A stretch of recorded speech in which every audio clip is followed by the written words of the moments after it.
All right.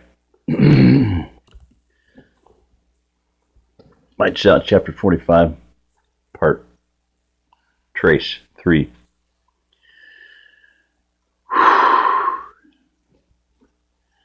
Rob played doctor, asking for items out of the first aid kit while Scott set them out for him.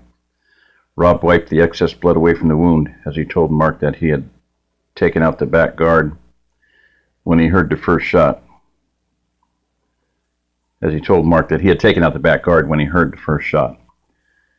Three of the MZBs, weapons in hand, had tried to escape out the front door.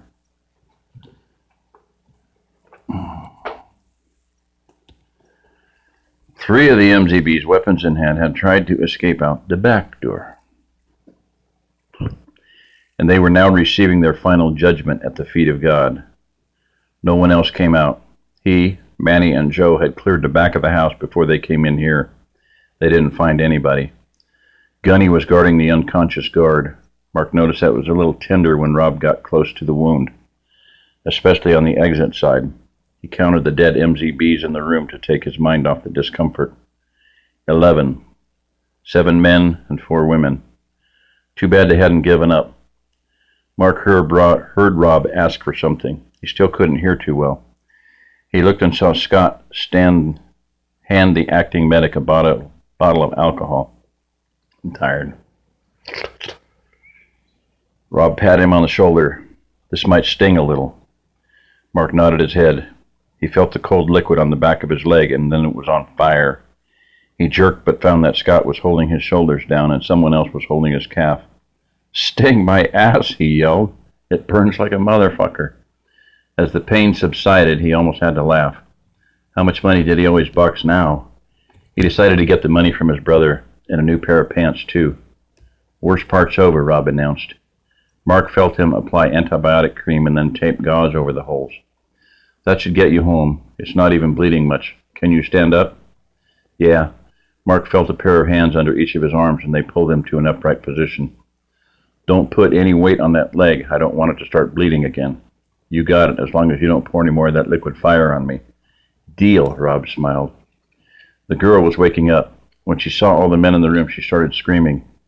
Ed tried to grab her to keep her from falling off the bar, but that only made things worse. Finally, she realized that these weren't the same men who had hurt her. She quieted down and looked around the room at all of the blood and the dead bodies. Rob's voice was soft and soothing. "We're not going to hurt you. What's your name?" "Veronica," the girl asked. "Veronica Boyd." "Hi, Veronica." "I'm Rob. This is Ed." Rob put a hand on Ed's shoulder. "Did you kill all these sons of bitches?" "We stopped them from hurting you," Rob explained euphemistically. "Good. Can you tell us what happened?" Veronica explained that she was at home with her parents and grandfather. 2 of these guys drove up in a truck and knocked on the door wanting to know if they could trade some food for the gas in my dad's truck. He said sure, and when he went outside to get the food, they shot him. Then the rest of the gang came around the corner. They killed Mom and Grandpa and held me at gunpoint and stole everything out of the house that was worth anything. They tied me up and left 2 of the women to watch me. Later they came back. Then we came back here. They drew cards to see who got me first. 2 of them drew aces, and they agreed to go at the same time.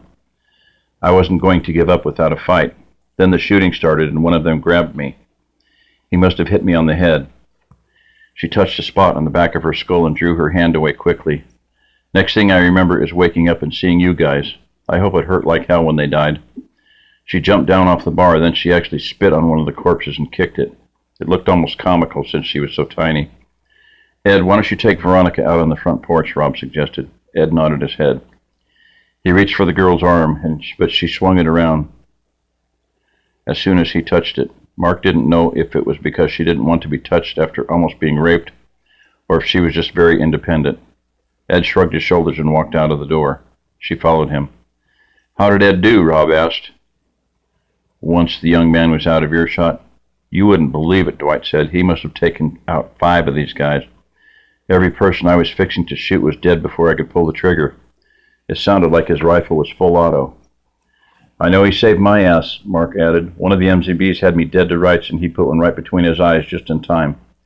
And he took out the guy who was using the girl for a shield with a shot that I never would have taken. He's either real good or real lucky, or maybe both. The other men in the room just nodded their heads. Ed stuck his head in the door.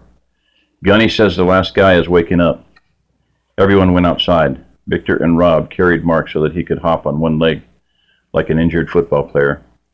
They stood around the man who was just starting to move a little. What are we going to do with him? Ted asked. Turn him over to the authorities, Mark stated. I would think twice about that, Rob said. Why? Because we don't know what the situation's like up here. The police are liable to detain us all for questioning. We just killed 12 people. They're not likely to just thank us and send us on our merry way, even if these guys were wanted all over the state. What other choice do we have? Manny asked. Realistically, we let him go, or we shoot him, he said almost as an afterthought. We can't shoot him, Ted argued incredulously. Why not? Ed said emotionlessly. 12, 13, what difference does it make? If we let him go, he'll just do it again. Everyone seemed to speak at once. They all had their opinions on what to do, and no one seemed to want to listen to anyone else. The man seemed to be coming out of his stupor and listening to what was going on. Mark tried to quiet them all down after it was obvious that the argument was going nowhere. Listen, quiet. Shut up. It finally worked. We vote. All in favor turning him over to the police. Mark, Ted, and Joe raised their hands. Who wants to let him go? Everyone except Rob, Veronica, and Ed voted. Then I guess that's what we'll... Bam, bam, bam. 3 small holes appeared where seconds before had beat an MZB heart. The man's eyes stared disbelieving at the dark sky for a second and then closed forever. That's my fucking boat, Ed said, as if he just ordered an ice cream cone. A chill went down Mark's back. What had happened to Ed, and where was the switch to turn him back? Mark preferred the uptight weenie to the loose cannon. At least he knew what the weenie was going to do. Now the only thing you have to decide is what to do with all the bikes and guns. Ed was ice cold. Everyone looked at Mark for the answer. We take them. The Blazer too, he answered. Everyone whooped and hollered. Mark asked Mandy to go get him one of the kitchen chairs to sit in. His leg was killing him.